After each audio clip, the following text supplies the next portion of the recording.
감사하고, 오늘은 본문을 중심으로 해서 에베네셀의 감사라고 하는 제목으로 잠시 은혜를 나누려고 합니다. 함께 해봅시다. 에베네셀의 감사.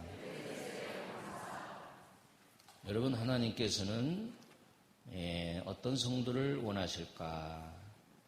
똑소리 나는 똑똑한 성도 참 좋지요. 교회에서 똑똑해서 옳고 그름을 알려주고 그런 사람도 참 필요하죠. 또 비판적인 사람, 남을 판단하고 비판적인 사람, 그런 사람도 있습니다. 또 어떤 사람은 자기 주관이 너무 뚜렷하고 고집이 세고 자기 의견을 내세우는 사람도, 그런 사람도 있어요. 또 어떤 사람은 까다로운 사람이 있습니다.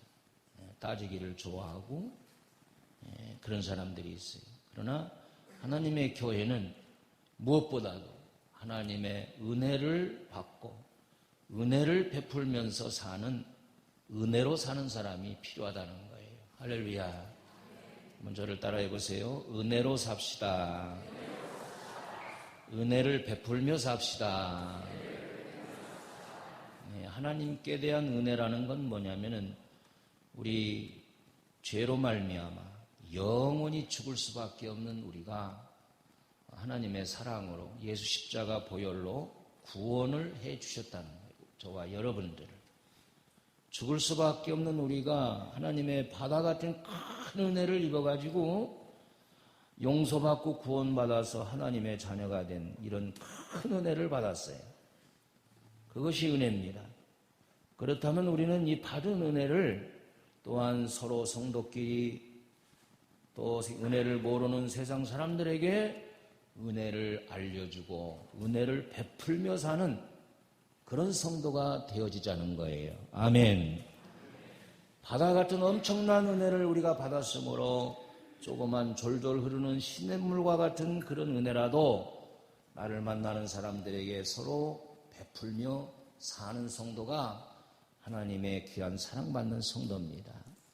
여러분, 본문의 내용은 엘리 사사가 나라를 통치할 때에 블레셋과의 전투에서 패배하고 그의 아들 홈니와 비느하스도 전사를 하게 되고 심지어는 하나님의 법궤도 빼앗긴 영육간에 너무 어렵고 암울한 그런 시대에 엘리의 뒤를 이어서 사무엘이 사사가 되었습니다. 이 사사 시대는 하나님의 선지자들이 나라를 통치하고 그런 시대입니다. 그때는 블레셋이 이미 이스라엘을 점령하고 많은 성을 빼앗기고 정말로 암울한 그런 시대에 이 사무엘은 무엇을 생각했나요? 우리 백성이 이렇게 어려움을 당하는 이유가 무엇일까? 이것을 생각하게 되었어요.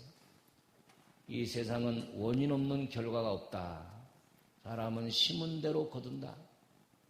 그래서 백성들을 미스바라고 하는 지역에 다 모이게 했습니다. 너희가 다 함께 모여라. 그리고 그들이 모여서 무엇을 했을까요? 자, 우리 7장, 사무엘상 7장 3절과 4절, 5절까지를 함께 같이 읽어보겠습니다. 3, 4, 5절을 읽습니다. 시작. 사무엘이 이스라엘 온 족속에게 말하여 이르되 만일 너희가 전심으로 여호와께 돌아오려거든 이방 신들과 아스타로릇을 너희 중에서 제거하고 너희 마음을 여호와께로 향하여 그만을 섬기라. 그리하면 너희를 블레셋 사람의 손에서 건져내시리라. 이에 이스라엘 자손이 바알들과 아스타롯을 제거하고 여호와만 섬기니라. 아멘. 미스바에 모인 모든 백성들을 향하여 이 사무엘 선지자는 회개를 촉구했습니다. 그래서 먼저는 이방신들과 우상을 제거해라. 너희가 섬기는 바알신과 아스타롯신을 버리라는 거예요. 그들이 섬기는 바알 신은 풍요를 주관하는 신이라고 믿었습니다. 또 아스타롯 신은 생산의 신, 자식을 많이 낳게 하고 또 풍요로운 신, 인간의 성적인 쾌락을 인도하는 그런 신이라고 믿었어요. 그리고 회개하고 전심으로 하나님께로 돌아오라고 그랬어요. 이 말을 들은 백성들이 금식하고 고백합니다. 하나님, 우리가 하나님께 범죄하였나이다 하고 마음을 찢으면서 회개했습니다. 그리고 9절에 보니까 수양을 잡아서 어린 양을 잡아 온전한 번제를 하나님께 드렸다. 다 같이 온전한 번제를 하나님께 드렸습니다. 지금으로 말하면 예배를 드렸다는 거예요. 예배를 드렸는데 하나님이 원하시는 온전한 예배를 지게 됐다는 거예요. 여러분들이 예배를 드릴 때에 하나님이 받으시는 예배가 있고 가인처럼 외면하는 예배가 있어요. 우리 사랑하는 성도 여러분들은 매 주일마다 예배를 드릴 때에 하나님께 드리시고 하나님이 내 예배를 받으셨다는 확증 속에 가시고 치료와 구원의 역사가 여러분들에게 경험되어지기를 주의 이름으로 축복합니다. 그리고 나서 이 사무엘 선지와 모든 백성들이 여호와께 부르짖어 기도하게 되었습니다. 여러분, 이때에 블레셋 백성들과 군대들은 이스라엘 백성들이 미스바에 모였다더라. 다 모였다더라. 그러니 우리가 이 기회를 놓치지 말고 가서 그들을 전멸시키자. 이렇게 생각하고 저들이 온전한 제사를 드리면서 회개의 기도를 드릴 때 일시적으로 다 쫓아왔단 말이에요.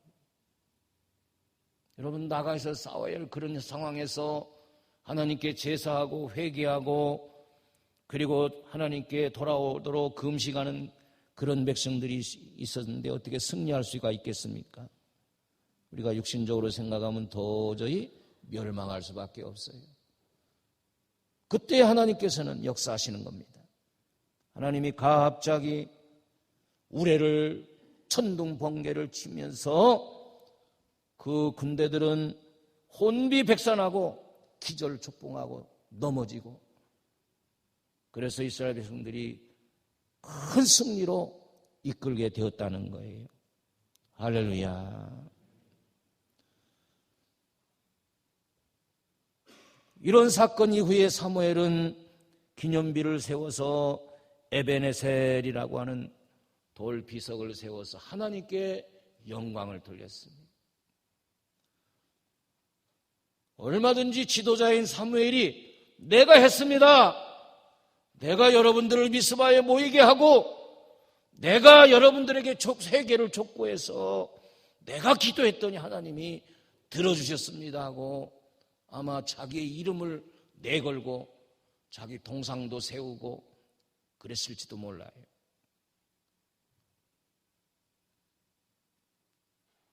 그러나 사무엘은 그렇지 않았습니다.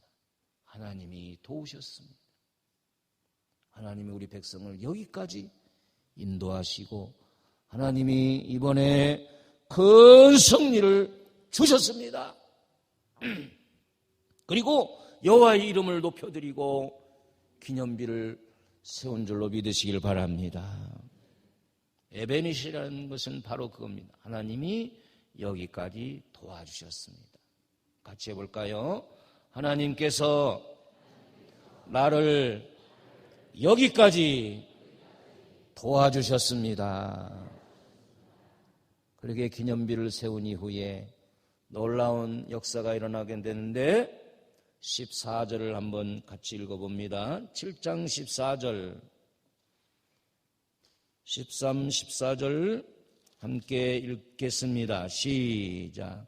이에 블레셋 사람들이 굴복하여 다시는 이스라엘 지역 안에 들어오지 못하였으며 여호와의 손이 사무엘이 사는 날 동안에 블레셋 사람을 막으심에 블레셋 사람들이 이스라엘에게서 빼앗았던 성읍이 에그론부터 가드까지 이스라엘에게 회복되니 이스라엘이 그 사방 지역을 블레셋 사람들의 손에서 도로 찾았고 또 이스라엘과 아모리 사람 사이에 평화가 있었더라. 아멘.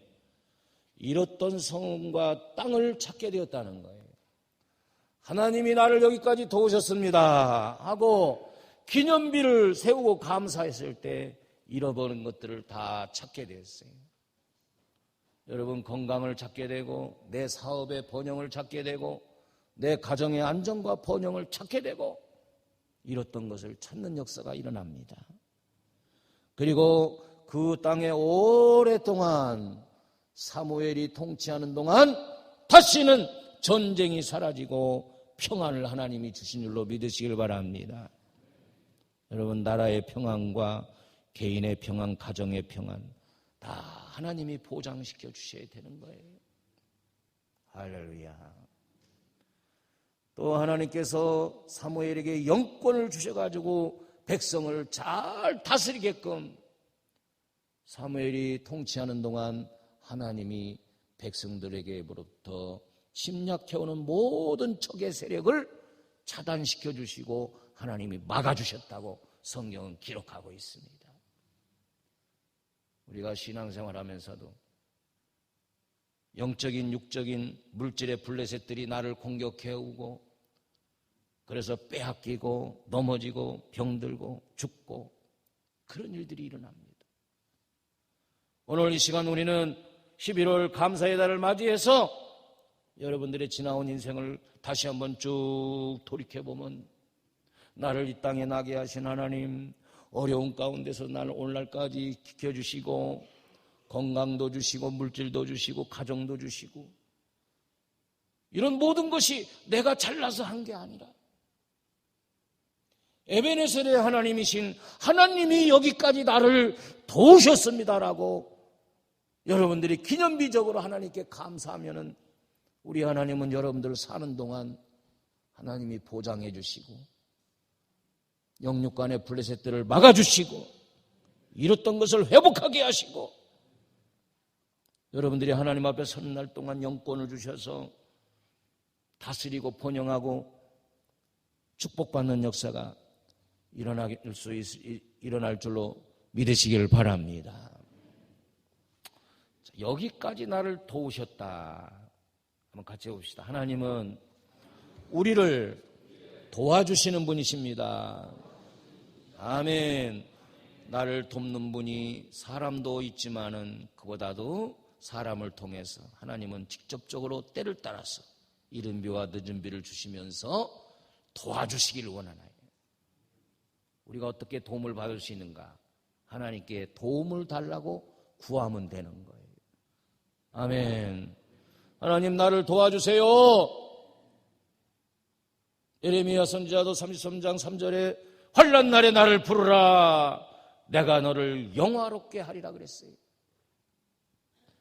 우리가 어려움을 당할 때 정말로 나를 도와주시는 분이 있다는 것을 알고 믿고 하나님을 부르고 하나님을 찾으면 하나님이 도와주시는 거예요. 인간은요 때를 따라서 도와달라고 하면 등을 돌립니다. 병들고 돈 없고 하면 다 떨어지는 거예요. 등을 돌리지만 그러나 하나님은 그렇지 않아요. 저희 여러분들 끝까지 도와주시기를 원합니다. 시편 기자는 121편 1, 2절에서 그렇게 고백했어요. 내가 산을 향하여 눈을 들리라. 나의 도움이 어디서 올까? 나의 도움은 천지를 지으신 여호와에게서로다. 이 시편 기자는 하나님이 나를 도와주신 걸 깨달았고 그렇게 믿고 앞으로도 계속해서 하나님이 나를 도와주시고 인도하신다는 사실을 고백한 겁니다. 하나님은 그렇게 고백하는 자를 굉장히 사랑하시고 좋아하시는 거예요. 이사야 기자는 41장 10절에서 어떻게 말씀했어요? 두려워 말라. 내가 너와 함께함이라. 놀라지 말라. 나는 내 하나님이 됨이라. 내가 너를 굳세게 하리라. 참으로 너를 도와주리라. 참으로 나의 의로운 오른손으로 너를 붙들리라. 이렇게 우리에게 도움을 주시기를 원하고 도와주시기를 원하시는 하나님이 계신데 우리가 왜 하나님의 도움을 받지 못하느냐? 오늘 사무엘이 이스라엘에게 향한 회개를 촉구하는 내용이 바로 우리에게 하시는 내용이란 말이에요. 전심으로 여호와께로 돌아오라는 거예요. 오늘날 우리가 신앙생활을 하지만 이스라엘 백성들이 우상을 섬긴 것처럼 아스타롯과 바알신, 물질이 우상이고 성공주의, 세상의 쾌락이 우상이고 풍요로움을 따라가는 것들이 다 우상이란 말이에요. 여러분, 엘리야가 갈멜산상에서 우상을 섬기는 바알신 450명과 아세라 선지자 400명, 850대 1의 기도의 경쟁이 있잖아요. 바알신들이 하루 종일 오후 늦게까지 바알이여 바알이여 바알이여 도와달라고 하면서 자기들의 살을 찢고 피를 내면서 외쳤지만 바알신은 여전히 대답이 없었어요. 그러나 전능하시고 살아계신 하나님을 향하여 여호와 하나님이여, 하나님이 살아계신 것과 하나님이 함께 하시는 모습을 이 모든 사람들에게 보여주시옵소서. 간절한 마음으로 무릎 사이에 고개를 넣고 기도할 때 하나님께서 3년 6개월 동안 닫았던 하늘문을 열어주시고 비를 소낙비같이 주신 줄로 믿으시길 바랍니다. 여러분, 구하세요. 언제든지 도움을 요청하세요. 하나님을 부르세요. 우리 하나님은 언제든지나 우리가 부르시면 살아서 역사하시는 전능하신 하나님이기 때문에 하나님이 우리의 기도를 들으시고 현장에서 우리를 인도해 주시고 막아주시고 역사하시는 줄로 믿으시길 바랍니다. 하나님은 홍해도 갈라서 이스라엘 백성들을 육지같이 건너게 하시고 반석을 쳐서 물이 나게 하시고 고기가 먹고 싶다고 하니까 고기를 주시고 불뱀에 물려 부르짖을 때 노뱀을 만들어 쳐다보면 너희들이 독이 없어진다고 말씀하시지 않았습니까? 부르짖으며 회개하며 도움을 청할 때 절대적으로 하나님은 외면하시는 분이 아니에요. 한번 따라합시다. 하나님 아버지, 저를 도와주세요. 내 직장을 도와주세요. 내 사업장을 도와주세요. 여러분들이 그렇게 기도하란 말이죠. 아멘. 아멘. 종교 계획은 무엇입니까? 인간이 하나님을 외면하고 자꾸 인간주의로 나가다 보니까 이제는 하나님을 다 잊어버리고 만들어진 교리와 모든 신조들이 인간 중심으로 되어지는 거예요. 하나님께서 얼마나 한탄하셨겠어요. 우리가 루터라는 사람을 통해서 돌아오게 하시고 회개하게 하시고 그럴 때 하나님은 우리를 품어주시고 인도하신 줄로 믿으시길 바랍니다. 오늘 여러분, 다음 주일은 추수감사주일입니다. 우리가 이 감사에 어떤 마음으로 하나님께 예배드려야 될까? 시편 기자는 50편 23절에서 감사로 제사를 드리는 자가 나를 영화롭게 하리라. 우리 주일마다 드리는 예배는 제사입니다. 제사라는 뜻은 살육하다, 도륙하다 이런 뜻도 있어요.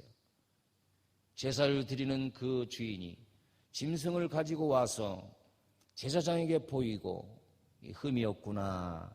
그리고 목을 따서 피를 흘리며 제단에 피를 뿌리고 짐승의 머리에, 이 사람의 머리에 손을 얹고 기도할 때 이 제사를 드리는 사람의 죄가 짐승에게 전가되어서 용서함을 받는다는 거예요. 그런데 온전한 제사를 드리지 않습니다. 그래서 눈 먼 거, 다리 절룩거리는 거 이런 것도 성전의 한 구퉁이에서 제사장이 눈 감아주고 돈을 받고 온전하다고 도장을 찍어주고 감사의 제사를 드리지 않고 마음의 형식적인 제사를 드리는 그 마음에 하나님이 없이 제사를 드리는 제사를 받는 대상이 누군지도 모르고 형식적인 제사를 드리는 그래야 하나님은 진노하셨어요. 온전히 제사를 드리라. 그러므로 우리가 오늘날 진정과 신령으로 드리는 예배는 무엇일까? 그것은 우리가 잃어버린 감사를 찾아야 되는 거예요. 감사하지 아니한 9명은 어디 있느냐고 예수님은 얼마나 마음에 한탄하시면서 한 명만이 와서 감사하는 것을 보고 그 한 명의 믿음을 보고 구원을 선물로 주시지 않았습니까? 한 주간에 주어진 일들을 우리는 온전한 예배를 드릴 때에는 감사함으로 기도를 드리고 감사함으로 찬양을 올리고 감사의 제물을 준비해서 하나님께 감사하다는 내용을 들어서 감사로 예배를 드릴 때 하나님은 우리의 예배를 기뻐 받으신단 말이죠. 할렐루야. 그래서 여러분들 주일은 감사한 내용을 가지고 감사의 예물을 가지고 와서 하나님께 올려드리는 거예요. 이게 진정한 예배예요. 그런데 우리의 예배의 자세는 어떻습니까? 불평하고 원망하고 이미 감사는 다 잊어버렸어요. 여러분들 우리 교회 주보에 우리 온 성도의 이름이 감사한 이름이 기록되어지는 축복이 있기를 축원합니다. 그렇잖아요. 한 주간도 내가 병원에 안 가고 하나님이 나를 여기까지 암병 걸리지 않고 지켜주시고 아멘. 내 평생 먹을 것이 없어서 굶는 일이 없고 배고파서 음식 구하러 다니는 일이 없고 하나님이 시시때때 일용할 양식을 주신 거 얼마나 감사해요. 이렇게 감사하면 하나님은 놀라운 복을 주시는 거예요. 아멘. 다 같이 여기까지 나를 도우셨습니다. 그래서 우리 감사하는 성도에게 주시는 하나님의 축복이 있는 걸 믿으시길 바랍니다. 아멘. 첫째는 영육간의 건강의 복을 주셔요. 감사하면 건강해진다는 거예요. 영혼이 건강하고 육신이 건강해요. 그래서 실제적으로 과학적으로도 우리가 감사한 마음을 갖게 되면 이 뇌가 작동을 해요. 그래서 좋은 호르몬이 나오고 또 우리 영혼도 감사한 마음을 담으면 하나님께서 형통하게 우리를 인도해 주십니다.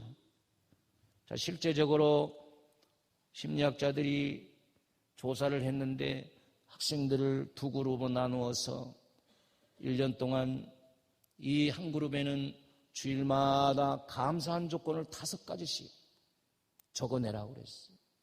또 이쪽에 있는 한 무리 학생들에게는 불평하고 원망스러운 일들을 1년 동안 매주마다 적어내게 만들었어요.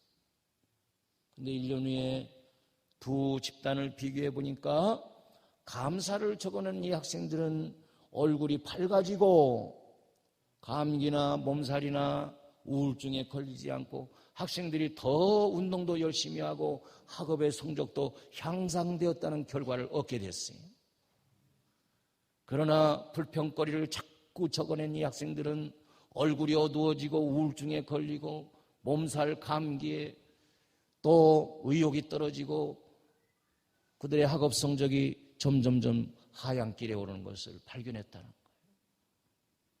사랑하는 성도 여러분, 우리가 뭐 큰 일에 감사할 그런 것이 없다 할지라도 조그마한 거, 사사로운 거, 내가 한 주간 동안 운전했지만 무사하게 오늘까지 이 자리에 앉아있는 것도 감사하잖아요. 할렐루야. 아니 나는 운전을 잘하는데 뒤에서 추럭이 와서 깔아뭉기고 가면 어떻게 되겠어요? 3중, 7중, 15중 충돌 그 사이에 내가 끼었다면 어떡하겠어요? 그런데도 우리는 감사할 줄 모르는 거예요. 여러분들이 원망하고 불평거리를 찾기 전에 감사를 먼저 찾으시기를 바랍니다. 감사하는 인생은 축복받은 인생이라고 그렇게 말했어요. 슈바이처 박사는 인생의 성공 비밀은 감사의 사건이다. 성공한 사람들, 그런 사람들의 인생의 결론은 얘기하기를 모두가 다 감사한 이야기입니다. 그러나 실패한 사람들의 얘기는 결국 다 불평과 원망으로, 짜증으로 이어진 그런 얘기들입니다.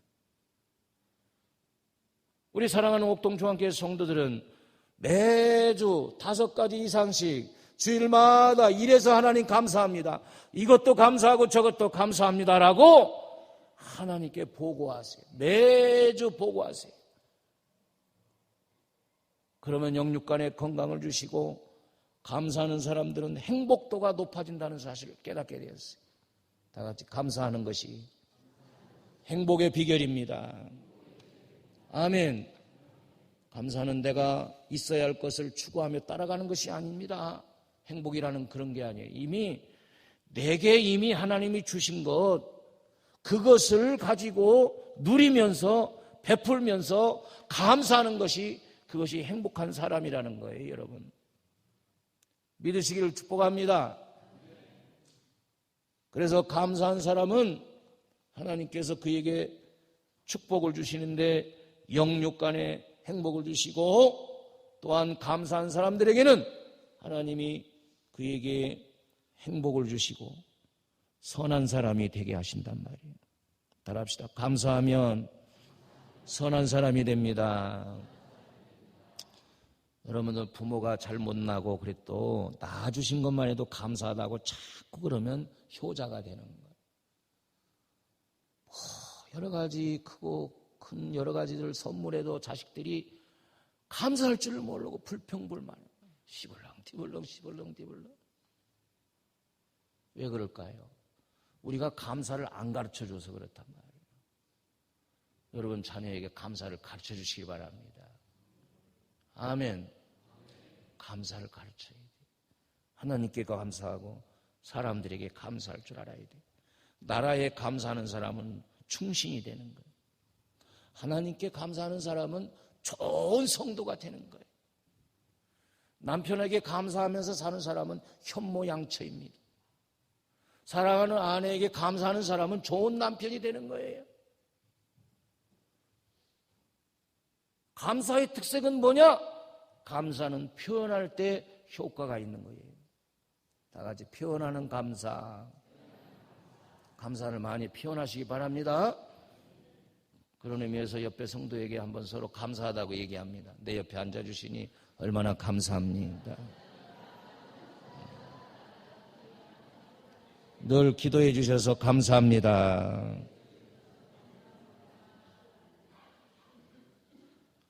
할렐루야. 저는요, 뒤에서 오늘 목사님 말씀 참 감사했습니다 하면요, 얼마나 기분이 좋은지 몰라요.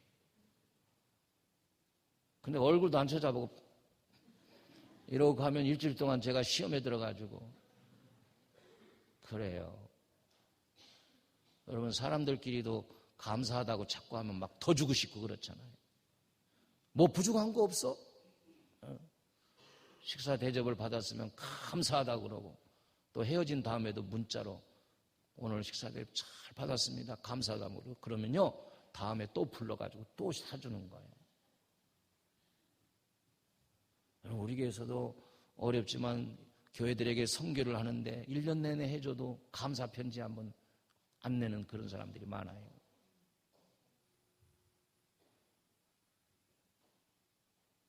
전에 시간도 말씀했지만 한 해 동안 119 신세를 진 사람들이 21만, 22만 되는데 구체적으로 그 119 대원들에게 감사하다고 말한 사람이 100명에 3명꼴이라는 통계가 나왔어요.